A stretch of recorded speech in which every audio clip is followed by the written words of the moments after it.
उस खौफनाक घटना की वजह से हॉस्टल का वो कमरा आज भी बंद है। ये बात तब की है जब नीलेश मुझे पहली बार कॉलेज में मिला था। हम दोनों अलग अलग जिलों से आए थे, लेकिन कॉलेज में वो हम दोनों का पहला साल था।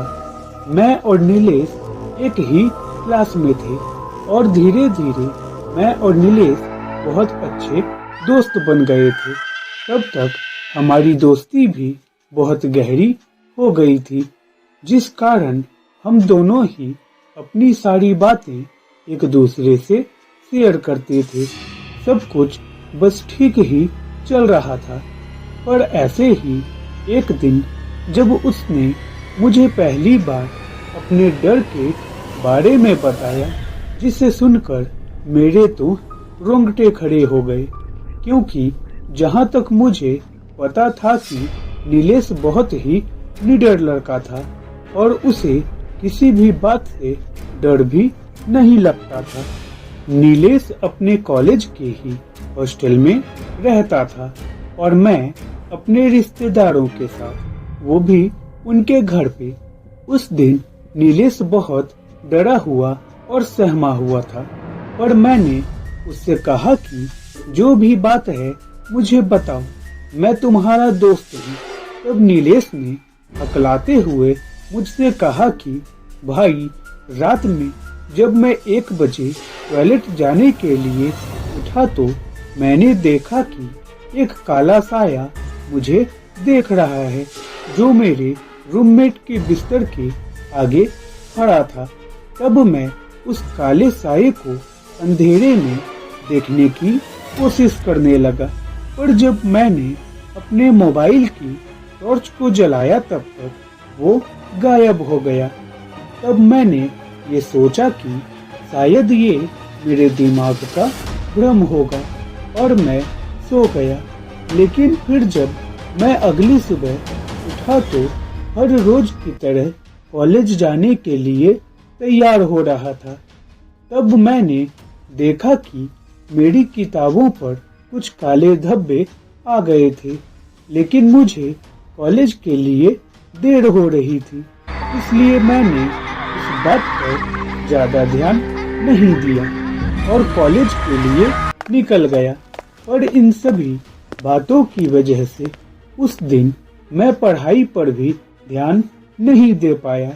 फिर क्लास खत्म हो जाने के बाद शाम में मैं हॉस्टल वापस आ गया, लेकिन मेरे दिमाग में चल रहे इन ख्यालों की वजह से मैं बहुत थका थका महसूस कर रहा था। तब मैंने सोचा कि थोड़ा नहा लेता हूँ, इससे थोड़ा फ्रेश फील करूँगा। फिर जब मैं नहाकर अपनी बॉडी को टॉवल से पोंछ रहा था तो मैंने ये देखा कि मेरे बाजू पर वैसे ही काले धब्बे मौजूद हैं जैसा मैंने सुबह को अपनी किताबों पर देखा था। उसके बाद मैं डॉक्टर के पास गया, ये सोचकर कि मुझे कोई एलर्जी या बीमारी तो नहीं हो रही है।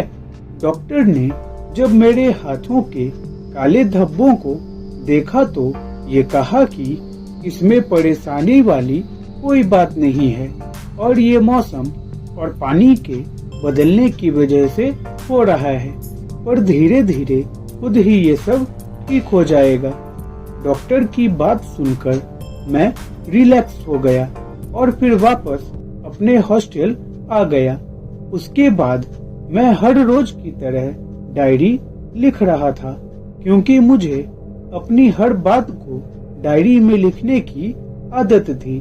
और उस समय मेरा रूममेट भी बाहर गया हुआ था। पर इसके थोड़े ही देर के बाद डायरी लिखते समय मुझे एक आवाज सुनाई दी, जैसे कि कोई मुझे बुला रहा है।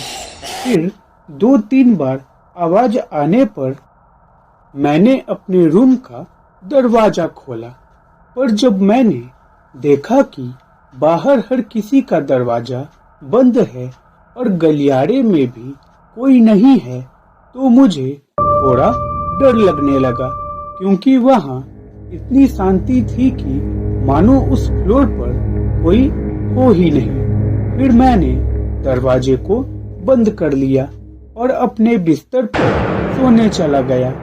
लेकिन फिर अचानक ही किसी ने जोर से दरवाजे को खटखटाया।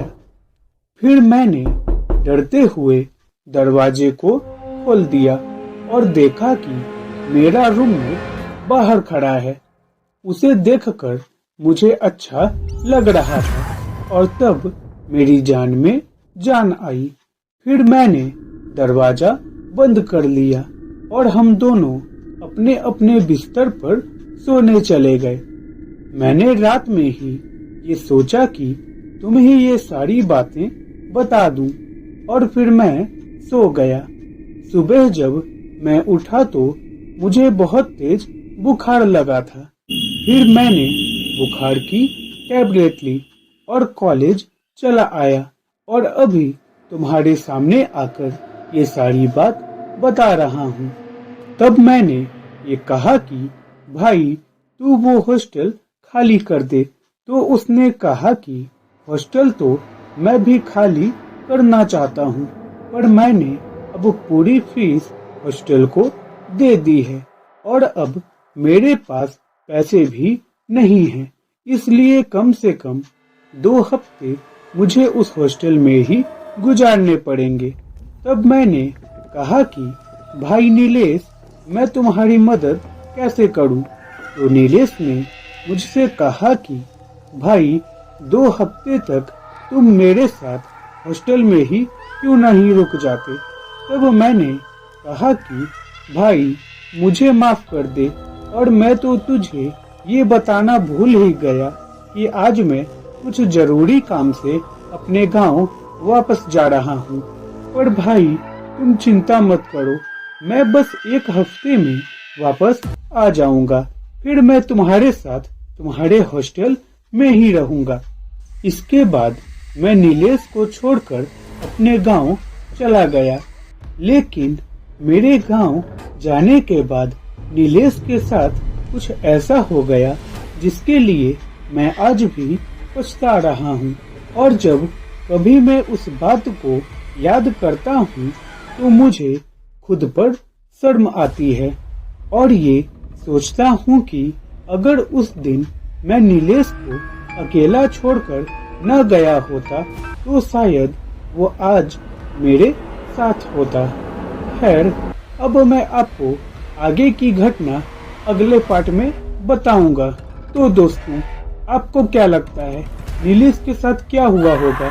ये जानने के लिए बने रहिएगा हमारे चैनल पर और इसके नेक्स्ट पार्ट में नीलेश की कहानी को आगे जानेंगे।